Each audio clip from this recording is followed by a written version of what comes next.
নমস্কার। আজকের এই স্বাস্থ্য বিশ্লেষণে আপনাদের সবাইকে স্বাগত। মানবদেহ না স্রেফ একটা যন্ত্র নয়, বরং এক অবিশ্বাস্য মেকানিজম। কিন্তু মাঝে মাঝে এটা এমন কিছু সংকেত দেয় যা আমাদের সত্যি ভাবিয়ে তোলে। আজ আমরা একজন মেডিকেল ডিটেকটিভের মতো একটা খুব পরিচিত কিন্তু চরম বিরক্তিকর উপসর্গ নিয়ে তদন্ত করব, আর তা হলো হাত বা পা ঝিমঝিম করা বা অবশ হয়ে আসা। শরীর কেন হঠাৎ করে এই অ্যালার্মিং পিনস অ্যান্ড নিডলস বা সূচ ফোটার মতো অস্বস্তিকর অনুভূতি তৈরি করে? চলুন ধাপে ধাপে আজের আসল রহস্যটা উন্মোচন করা যাক। আপনাদেরও নিশ্চয়ই কখনো না কখনোই অভিজ্ঞতা হয়েছে, তাই না? দীর্ঘক্ষণ একভাবে বসে আছেন আর ওঠার সময় পায়ে সেই অদ্ভুত জ্বালা পোড়া বা মাংসপেশিতে তীব্র খিঁচুনি, যেন হাজারটা সূচ ফুটছে। অনুভূতিটা যে কতটা অস্বস্তিকর্তা বলে বোঝানোর মতো নয়। কিন্তু জানেন তো, এই বিরক্তিকর উপসর্গটাকে নিছক অবহেলা করলে চলবে না। এটাকে বরং আপনার গাড়ির ড্যাশবোর্ডে জ্বলে ওঠা চেক ইঞ্জিন লাইটের মতো ভাবতে পারেন। শরীর আসলে আপনাকে সিগন্যাল দিচ্ছে যে ভেতরের কোনো একটা সিস্টেমে বড়সড় গণ্ডগোল চলছে। আচ্ছা, চলুন একদম গভীরে গিয়ে দেখি ব্যাপারটা আসলে কি। চিকিৎসাবিজ্ঞানের ভাষায় এই পুরো বিষয়টিকে বলা হয় নার্ভ কম্প্রেশন এবং নিউরোপ্যাথি। খুব সহজ করে যদি ভাবি, আমাদের স্নায়ুতন্ত্র বা নার্ভাস সিস্টেম হলো একটা বাড়ির ভেতরের সেই জালের মতো ছড়িয়ে থাকা জটিল ইলেকট্রিক্যাল ওয়্যারিং। যখন শরীরের এই পেরিফেরাল নার্ভ বা প্রান্তিক স্নায়ুগুলো কোনো কারণে চাপা পড়ে, ক্রমাগত উত্তেজিত হয় অথবা কাঠামোগতভাবে ড্যামেজ হয়ে যায়, ঠিক তখনই আমাদের সংবেদনশীলতায় এই পরিবর্তনটা ঘটে। যেন ইলেকট্রিকের তারের উপর চাপ পড়ায় ব্রেনে সিগন্যাল ঠিকমতো পৌঁছাতেই পারছে না।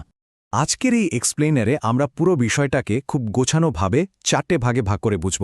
প্রথমে আমাদের শারীরিক ভঙ্গি আর নার্ভ চাপা পড়ার ব্যাপারটা, দ্বিতীয়ত ডায়াবেটিক নিউরোপ্যাথির সেই মারাত্মক প্রভাব, তৃতীয়ত আমাদের রোজকার কিছু ওষুধ আর লুকিয়ে থাকা অসুখের ভূমিকা, আর একদম শেষে এই সমস্যা থেকে মুক্তির সঠিক উপায় আর চিকিৎসা। এই পরিষ্কার রোডম্যাপ ধরেই আমরা এগোব।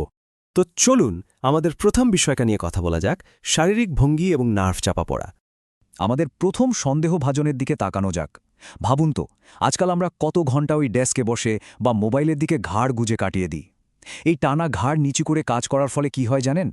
আমাদের ঘাড়ের পেশিগুলো মারাত্মক শক্ত হয়ে যায়, তৈরি হয় ক্রনিক মাসল স্প্যাজম। শুধু তাই নয়, বয়স বাড়ার সাথে সাথে বা জেনেটিক কারণে মেরুদণ্ডে অস্টিওফাইট অর্থাৎ হাড়ের অস্বাভাবিক বৃদ্ধি হতে পারে। অনেক সময় মেরুদণ্ডের ডিস্ক সরে যায় বা ফুলে যায়। আর এই যে হাড়ের কাঠামোগত পরিবর্তনগুলো হচ্ছে, এগুলো সরাসরি আমাদের মেরুদণ্ডের ভেতরের ওই নাজুক ইলেকট্রিক্যাল তার বা নার্ভগুলোকে প্রবলভাবে চেপে ধরে। আর এখান থেকেই কিন্তু চমৎকারভাবে বোঝা যায় যে মেরুদণ্ডের ঠিক কোন জায়গার সাথে শরীরের কোন প্রান্তের ডিরেক্ট ভৌগোলিক কানেকশন রয়েছে। যদি আপনার ঘাড়ের দিকে বা সার্ভাইকাল স্পাইনে নার্ভে চাপ পড়ে, তাহলে সেই ঝিমঝিম ভাবটা সোজা নেমে আসবে আপনার হাত আর বাহুর দিকে। অন্যদিকে চাপটা যদি পড়ে আপনার কোমরে বা লাম্বার স্পাইনে, তাহলে সেই সিগন্যাল সোজা দৌড়াবে আপনার পা আর পায়ের পাতা পর্যন্ত। অর্থাৎ মেন সুইচ যেখানে অফ হচ্ছে, অবশ ভাবটা ঠিক সেই লাইনেই দেখা দিচ্ছে। এবার আসি আমাদের দ্বিতীয় পয়েন্টে, ডায়াবেটিক নিউরোপ্যাথি ফ্যাক্টর। হাড় আর কাঠামোগত সমস্যার এই তদন্ত থেকে এবার আমরা একটু মেটাবলিক বা বিপাকীয় স্বাস্থ্যের দিকে নজর দিই। এখানে একটা পরিষ্কার পার্থক্য বোঝা খুব খুব জরুরি। একটু আগে আমরা যে খারাপ পশ্চার বা হাড়ের বৃদ্ধির কথা জানলাম, সেটা হলো লোকালাইজড নার্ভ পেঞ্চিং, মানে শরীরের কোনো একটা নির্দিষ্ট জায়গায় যান্ত্রিকভাবে নার্ভ চাপা পড়া। কিন্তু ডায়াবেটিস বা রক্তে অতিরিক্ত সুগার যা করে, সেটা হলো সিস্টেমিক নার্ভ ড্যামেজ। এর মানে হলো এটা কোনো একটা জায়গায় সীমাবদ্ধ থাকে না, বরং বিপাকীয় অস্বাভাবিকতার কারণে পুরো নার্ভাস সিস্টেম জুড়েই একটা ব্যাপক ক্ষতি শুরু হয়। তো আসল বিষয়টা কি দাঁড়াচ্ছে? রক্তে অতিরিক্ত সুগার থাকলে তা ধীরে ধীরে আমাদের নার্ভগুলোকে ভেতর থেকে একদম নষ্ট করে দেয়। আমাদের প্রতিটি নার্ভের ওপরে মায়েলিন শিট নামের একটা প্রোটেক্টিভ কভার থাকে। ডায়াবেটিস একদম আক্ষরিক অর্থেই এই সুরক্ষার আবরণটাকে ধ্বংস করে ফেলে, ঠিক যেন কারেন্টে তারের ওপর থেকে প্লাস্টিকের আবরণ বা ইনসুলেশনটা কেউ ছিঁড়ে নিচ্ছে। একবার ভাবুন অবস্থাটা। এর ফলেই কিন্তু সেন্সেশন ভয়াবহভাবে কমে যায় আর হাত পায়ে ওই মারাত্মক জ্বালাপোড়া শুরু হয়। এখন আমরা এগোবো ৩ নম্বর পয়েন্টের দিকে, আমাদের রোজকার ওষুধ এবং লুকিয়ে থাকা রোগব্যাধি। অনেক সময় কিন্তু আসল কালপ্রিট লুকিয়ে থাকে আমাদের চোখের সামনে। এবার আমরা খুঁজব সেই রাসায়নিক বা অন্তর্নিহিত রোগগুলোকে, যা একদম চুপি চুপি আমাদের পেরিফেরাল নার্ভের উপর আক্রমণ চালায়।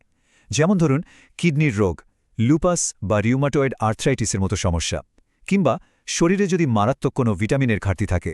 এমনকি প্রতিদিন ব্যবহৃত কিছু ওষুধ, যেমন হাই ব্লাড প্রেশার, হার্ট বা আলসারের ওষুধ এবং বিভিন্ন ভাইরাল বা ব্যাকটেরিয়াল ইনফেকশনও নার্ভাস সিস্টেমের উপর মারাত্মক ক্ষতিকর প্রভাব ফেলে।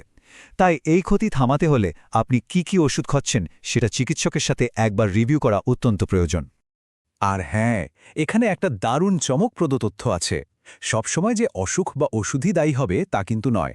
অনেক সময় সম্পূর্ণ প্রাকৃতিক শারীরিক পরিবর্তনের কারণেও এমনটা হতে পারে। যেমন গর্ভাবস্থার পঞ্চম মাসের দিকে যখন জরায়ু আকারে বড় হতে থাকে, তখন সেটা পেটের ভেতরের পেরিফেরাল নার্ভগুলোতে চাপ দিতে পারে, যার ফলে গর্ভবতী মায়ের পায়ে সাময়িকভাবে ওই ঝিমঝিম অনুভূতি হতে পারে। শরীরের ভেতরের সামান্য একটু কাঠামোগত পরিবর্তনও যে নার্ভের উপর কতটা প্রভাব ফেলে, এটা তার একটা জ্যান্ত প্রমাণ। চলুন এবার আমাদের শেষ এবং সবচেয়ে গুরুত্বপূর্ণ পর্যায়ে যাওয়া যাক, সঠিক চিকিৎসা আর আমাদের করণীয় পদক্ষেপ। এতক্ষণ তো আমরা সমস্যার কারণগুলো খুঁজলাম, কিন্তু এখন সময় এসেছে এই জ্ঞানকে কাজে লাগিয়ে অ্যাকশন নেওয়ার। এই সমস্যা সমাধানে আমাদের খুব সুনির্দিষ্ট কয়েকটা ধাপে এগোতে হবে। প্রথমত, অবিলম্বে আপনার ব্লাড সুগার লেভেল পরীক্ষা করুন, কারণ ডায়াবেটিসের পেছনে একটা বিশাল বড় কারণ হতে পারে। দ্বিতীয়ত, আপনি বর্তমানে যে যে ওষুধ খাচ্ছেন তার পুরো লিস্ট নিয়ে একজন বিশেষজ্ঞ চিকিৎসকের সাথে বসে নিখুঁতভাবে পর্যালোচনা করুন। আর তৃতীয়ত, মেরুদণ্ডের পশ্চাৎ ঠিক করতে এবং নার্ভের উপর থেকে চাপ কমাতে একজন অভিজ্ঞ ফিজিওথেরাপিস্টের পরামর্শ নিন। সঠিক ব্যায়াম আর থেরাপির মাধ্যমে কিন্তু এই সমস্যা একদম গোড়া থেকে নির্মূল করা সম্ভব। আজকের এই আলোচনা শেষ করার আগে আমি আপনাদের কাছে একটা গভীর প্রশ্ন রাখতে চাই।